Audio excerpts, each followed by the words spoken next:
After checking out of the hotel, Dracon drove them to another site in the small town near the Wildcat Mountain. It was constantly raining on the way, and since their windows were up, the ride was a bit gloomy. Sophie quietly played with the edges of her long t-shirt while looking at the rain.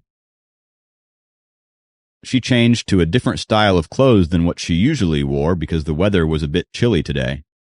Jacob had borrowed a shirt from Dracon as the one he wore yesterday was completely drenched in sweat. Jacob was stealing glances at Sophie, who looked even more appealing in the foggy weather. The car stopped in front of a courtyard house. The owner heard the car driving in and came out to greet the four of them zealously. Jacob noticed that a lot of old people lived in the small town at the foothills of the mountain. Due to the rain, they were all chatting on the benches underneath the shade instead of going out for walks. "It's a great resort for elders who want to retire." Helen turned around and explained to Jacob. Jacob suddenly understood. This place was near the mountain. The weather mostly remained beautiful and the air was always fresh. It was indeed an excellent place for retirement. The owner led them to a small backyard. Beyond the backyard, Jacob discovered a beautiful green patch in which there was a small alfresco restaurant. It was well hidden from the tourists. Bamboo fences, frames covered with grapevines, antique-looking square tables, and a small vegetable patch with loads of vegetables growing in it. All of this reminded Jacob of his childhood. Dracon found a table, sat down, and gestured to the others to take a seat as well. There were only 4 tables there, and it wasn't as noisy as other restaurants. It was still drizzling, but there was a parasol at the table keeping everyone's hair dry. The green cornfield kept on swaying like the wave, and water dripping down along the grapevines created a beautiful scenery. The restaurant's grilled meats and vegetables were cheap, but tasted delicious. They were made from homegrown, organic ingredients. Sophie's mother, Helen, once again began sharing stories about the house, the restaurant, and shared interesting anecdotes about the town. Sophie and Jacob both enjoyed listening to the stories about what happened before they were born. Even Dracon, who normally remained silent, was in a good mood when talking about the people and origins of Wildcat Mountain. He also chimed in and talked about the lifestyle of people who were of Jacob's grandparents' age, and that drew Jacob and Sophie's interest. Sophie had never experienced things like these, and that was why she was very interested. As for Jacob, he still had vague memories of his childhood. As Dracon kept talking, he felt more and more nostalgic. Halfway through the meal, Sophie felt like looking around and excused herself. Helen didn't stop her. She borrowed an umbrella and asked Jacob to accompany Sophie. Both of them rushed out of the small yard surrounded by the fences and went to the nearby vegetable farm for an adventure. There was very little rain, and Sophie was unwilling to hold the umbrella. She ran forward like a bird who just got released from its cage. She rolled up her pants and went inside the muddy cornfields with her sandals. Jacob wore sneakers and couldn't get down there. He could only watch her walk down the field and feel happy and free. Jacob was nostalgic, too.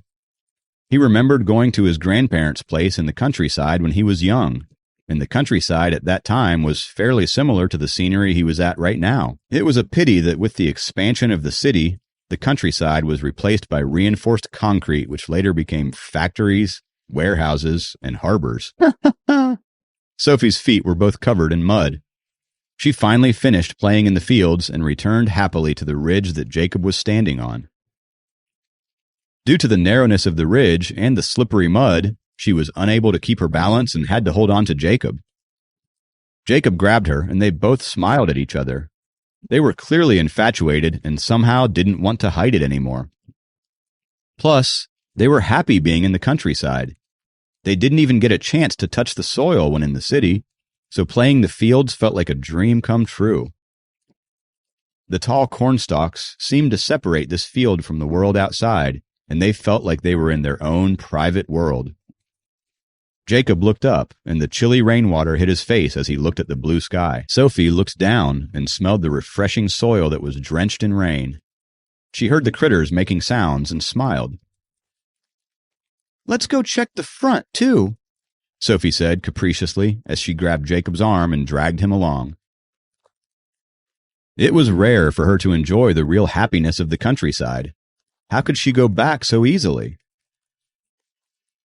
They came to a small river after crossing the cornfield. The river water was very clear. Although they didn't see any fish, the cobblestone riverbank was fairly beautiful. The rain dropped on top of the river and created thousands of ripples. Jacob held up the umbrella and let her appreciate the small river. In fact, experiencing the countryside in these mountains and forests not only excited Sophie, but also delighted Jacob. Sophie found a place with shallow water, went inside with her sandals for a bit, then returned to Jacob's side. Seeing that half of her body was soaked in water, Jacob was scared that she would catch a cold and gave her his hand to pull her back.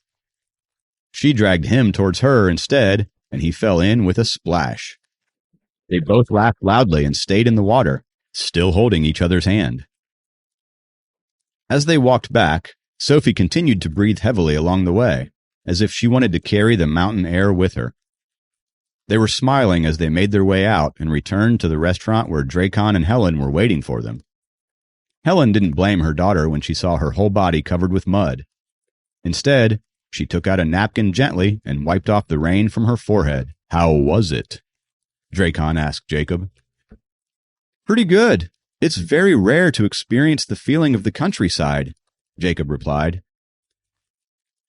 "Yeah, we'll be returning to the city soon," Dracon sighed. Jacob nodded and looked at the green and lush mountains to take it all in before leaving. Sophie cuddled inside her mother's arms and seemed like she was reluctant to leave the countryside as well. Yet they had to go back. After half an hour, Dracon took them back to the city. It was still raining. Sophie, who had hiked and played wildly for 2 days, couldn't stop the weariness from sinking in. She leaned on the seat and fell asleep. Jacob looked towards the monotonous landscape of the highway. Feeling the quiet ambiance in the car, he suddenly realized that he seemed to be a lot closer to Sophie's family after the 2-day field trip. Helen and Dracon were indeed very kind to him. "After returning to the city, let's have a family dinner together," Helen, who sat in the front seat, said suddenly. "Family dinner?" Jacob reorganized his thoughts and asked. "Yeah, with Sophie's third uncle, her second uncle's family, and our family," Helen said. Jacob hesitated a bit and then politely refused. "I think it's too soon." "That's fine. We'll bring you back to your school," Helen said. She didn't have any intention of pushing Jacob. Jacob had another reason not to go to dinner. He knew another encounter with Sophie's third uncle could result in another fight. "Does Sophie's father have 2 siblings?" Jacob asked politely. "Yes. You saw her third uncle, Kenith, the last time.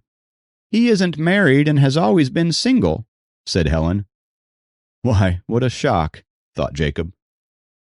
"Sophie's second uncle, Ethan, is doing business overseas, but his family is here in the North Atlantic, and we meet quite often," Helen explained. Helen understood Jacob's hesitation about Kenith and said, "Sophie's third uncle is very diligent in cultivating. He doesn't care about secular matters and never had any thoughts of having a family nor a career. He may look ordinary, but he has the highest cultivation level out of all 3 brothers." "Oh? How does he compare to Susan?" Jacob asked randomly. He remembered that Helen once said that in their circle, Susan already belonged to the top tier.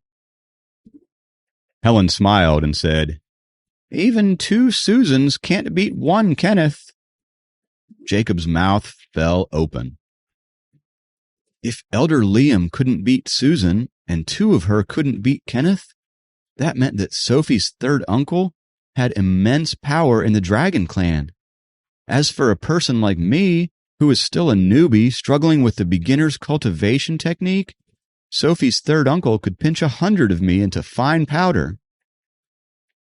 Jacob's forehead was covered with a layer of cold sweat. "Her third uncle does not trust mortals easily. But don't worry, he isn't the type of person who kills for no reason," Helen smiled and said, understanding Jacob's look of concern. No matter what, Sophie's third uncle loves her, and if I so much as put any step out of line, I'll probably die instantaneously at his hands, Jacob thought, as another layer of cold sweat suddenly covered Jacob's forehead. Please subscribe to the Pocket FM YouTube channel and press the bell icon for instant notification. Check out our channel for more such exciting shows.